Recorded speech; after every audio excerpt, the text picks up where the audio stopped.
नमस्कार। जय श्री कृष्णा। कथा संग्रह विजय लक्ष्मी चैनल में आप सबका स्वागत है। बहुत ही आकर्षक और विभिन्न जीवन के स्वरूपों के संग राजा नल और दमयंती के प्रेम कथा को मैं क्रमशः कई भागों में आपको सुना रही हूँ। 3 भाग में सुना चुकी हूँ, जिसमें तीसरे भाग में आपने सुना कि कलयुग के प्रभाव से उसके जुए में खेलने की प्रेरणा करके राजा नल को कलयुग ने हराया और राज्य से निर्वासित किया। और हंस के ऊपर उन्होंने वस्त्र डाल दिए। एक ही वस्त्र था, वह वस्त्र हंस लेके उड़ गए, निर्वस्त्र हुए। रानी दमयंती के एक वस्त्र में अपने को भी ढककर इधर उधर घूमते हुए धर्मशाला पर पहुंचे। और आगे की कथा आप सुनिए, जिस कथा में नल दमयंती को त्यागते हैं, किन कारणों से त्यागते हैं और त्यागने के बाद दमयंती का क्या हुआ, कहाँ पहुंचे, वह सब वर्णन इस भाग में सुनिए। बृहस्पति जी कहते हैं, युधिष्ठिर, उस समय राजा नल के शरीर पर वस्त्र नहीं था तो क्या धरती पर बिछाने के लिए एक चटाई भी नहीं थी। शरीर धूल से लथपथ हो रहा था। भूख प्यास की पीड़ा अलग ही थी। राजा नल जमीन पर ही सो गए। दमयंती के जीवन में भी कभी ऐसी परिस्थिति नहीं आई। वह सुकुमारी भी वहीं सो गई। दमयंती के सो जाने पर राजा नल की नींद टूटी।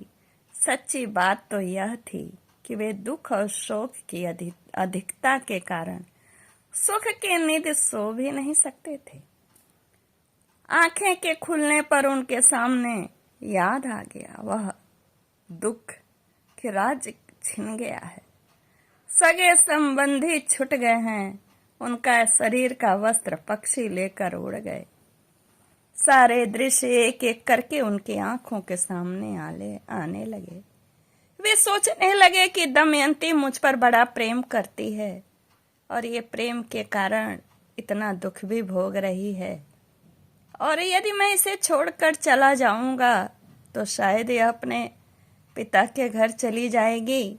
मेरे साथ तो इसे दुख ही दुख भोगना पड़ेगा। यदि मैं इसे छोड़कर चला जाऊं तो संभव है कि इसके जीवन में कम से कम भौतिक सुख तो मिल ही जाएंगे। अंत में राजा नल ने यही निश्चय किया कि दमयंती को छोड़कर चले जाऊं। चले जाने में दमयंती का भला है। दमयंती सच्ची पतिव्रता नारी थी। कोई भी इसके सतीत्व को भंग तो कर नहीं सकता। इस प्रकार त्यागने का निश्चय करके और सतीत्व की ओर से निश्चिंत होकर राजा नल ने यह विचार किया कि मैं नंगा हूं और दमयंती के शरीर पर भी केवल एक ही वस्त्र है। फिर भी उसके वस्त्रों में से आधा फाड़ लेना ही श्रेयस्कर है। परंतु मैं फाड़ू कैसे? शायद फाड़ने में यह जग जाए। वे धर्मशाला में इधर उधर घूमने लगे और उनकी दृष्टि एक बिना म्यान की तलवार पर पड़ गई। राजा नल उसे उठा लिए और धीरे से दमयंती का आधा वस्त्र फाड़कर अपना शरीर ढक लिया। दमयंती नींद में थी। राजा नल उसे छोड़कर निकल पड़े। थोड़ी देर बाद जब उनका हृदय शांत हुआ तब वे फिर धर्मशाला में लौट आए और दमयंती को देखकर रोने लगे। वे सोचने लगे कि अब तक मेरी प्राण प्रिया अंतःपुर के पर्दे में रहती थी, इसे कोई छू भी नहीं सकता था, और आज यह अनाथ के समान आधा वस्त्र पहने धूल में सो रही है। यह मेरे बिना दुखी होकर वन में कैसे फिरेगी? प्रिय, तुम धर्मात्मा है, इसलिए आदित्य, वसु, रुद्र, अश्वनी कुमार और पवन देवता तुम्हारी रक्षा करे। और यही सब सोच करके राजा नल का हृदय दुख के मारे टुकड़े टुकड़े हुए जा रहा था। वे झूले की तरह बार बार धर्मशाला से बाहर निकलते और प्रेम में फिर लौट आते। शरीर में महाराज उनके कलयुग तो प्रवेश कर ही चुका था। बुद्धि तो उनकी नष्ट हो ही गई थी। इसीलिए अंत में वे अपने प्राण प्रिया पत्नी के दुख को उस दारुण दुख को न महसूस करते हुए जो उनके छोड़ने के बाद उसको मिलेगा, उसे छोड़कर चले गए। जब दमयंती की नींद टूटी तब उसने देखा कि राजा नल वहां नहीं है। वह आशंका से भरकर पुकारने लगी, महाराज, स्वामी, मेरे सर्वस्व, आप कहाँ हैं? मैं अकेली डर रही हूँ, आप कहाँ गए? बस अब अधिक हंसी ना कीजिए। मेरे कठोर स्वामी मुझे क्यों डरा रहे हैं? शीघ्र दर्शन दीजिए। मैं आपको देख रही हूँ। लो, यह देख लिया। लताओं की आड़ में छिपकर चुप क्यों हो? मैं दुख में पड़कर इतना विलाप कर रही हूँ और आप मेरे पास आकर धैर्य भी नहीं देते। स्वामी, मुझे अपना या और किसी का शोक नहीं है। मुझे केवल इतनी चिंता है कि आप इस घोर जंगल में कैसे मेरे बिना रहेंगे, अकेले कैसे रहेंगे। हे नाथ, निर्मल चित्त वाले आपकी, जिस पुरुष ने यह दशा की है वह आपसे भी अधिक दुर्दशा को प्राप्त होकर निरंतर दुखी जीवन बिताए। इस प्रकार दमयंती विलाप करते हुए इधर उधर उन्मत्त होकर के दौड़ने लगी। दौड़ते दौड़ते एक अजगर के पास जा पहुंची। शोकग्रस्त होने के कारण उसे इस बात का पता भी न चला। अजगर दमयंती को निगलने लगा। उस समय भी दमयंती के चित्त में अपनी नहीं, राजा नल की ही चिंता थी कि वे कैसे अकेले रहेंगे। वह पुकारने लगे, स्वामी, मुझे अनाथ की भांति यह अजगर निगल रहा है। मुझे अनाथ को आप मुझे छिड़ाने के लिए भी नहीं आएंगे क्या दौड़ते हुए? दमयंती की आवाज एक व्याध के कान में पड़ गई। महाराज, वह उधर ही घूम रहा था। वह वहां दौड़ कर आया और यह देख कर कि दमयंती को अजगर निगल रहा है, अपने तेज शस्त्र से अजगर का मुंह चीर डाला। उसने दमयंती को छुड़ा कर नहलाया, आश्वासन देकर भोजन कराया। फिर दमयंती कुछ शांत हुई। व्याध ने पूछा, सुंदरी, तुम कौन हो? किस कष्ट में पड़कर किस उद्देश्य से यहाँ आई हो? दमयंती ने व्याध से अपनी कष्ट कहानी कही।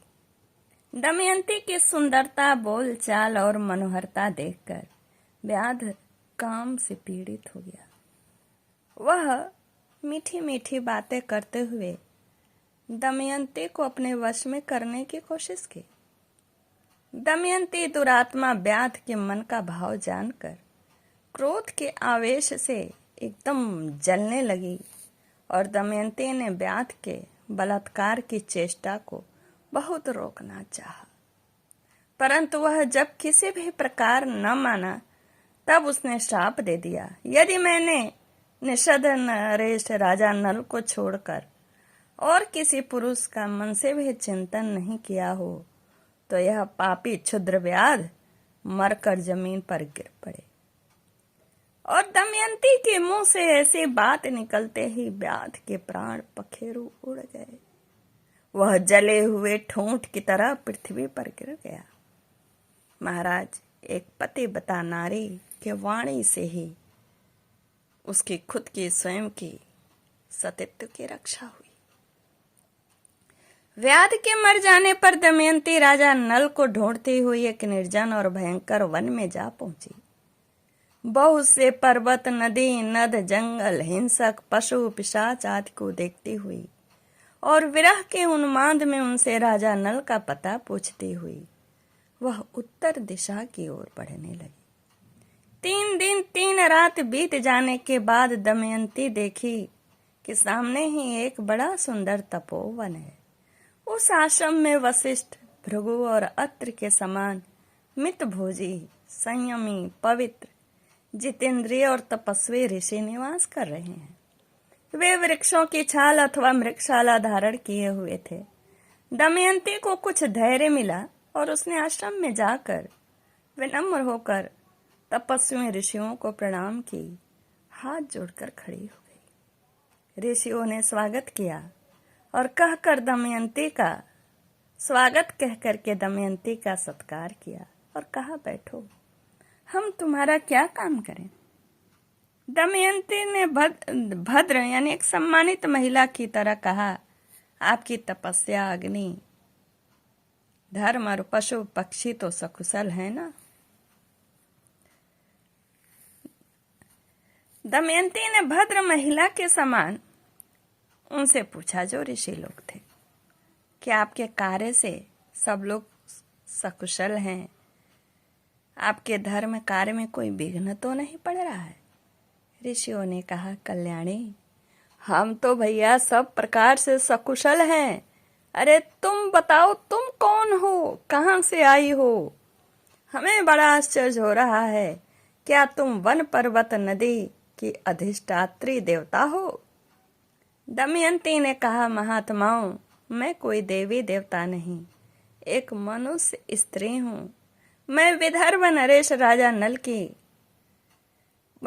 नरेश राजा भीम की पुत्री हूँ और बुद्धिमान यशस्वी वीर विजयी निषद नरेश महाराज नल मेरे पति हैं।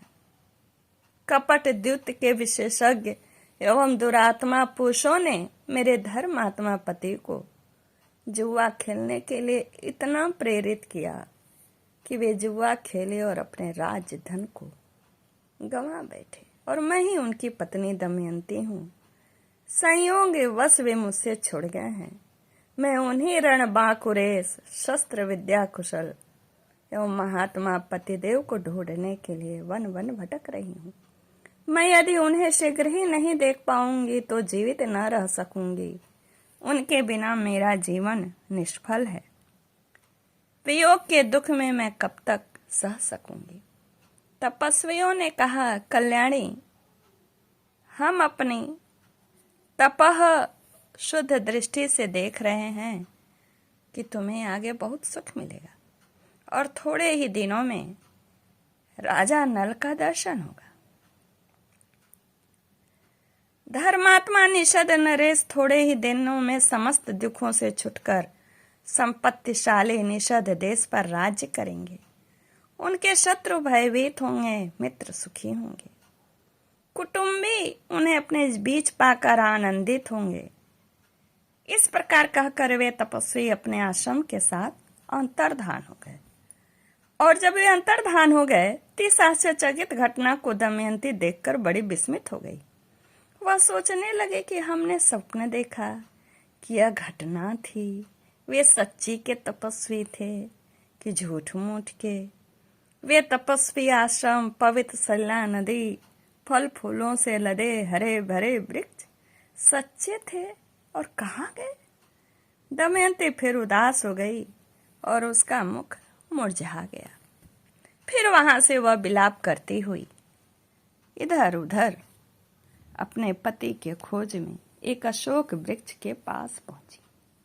इसके आगे का भाग मैं अगले वीडियो में सुनाऊंगी। नमस्कार, जय श्री कृष्ण।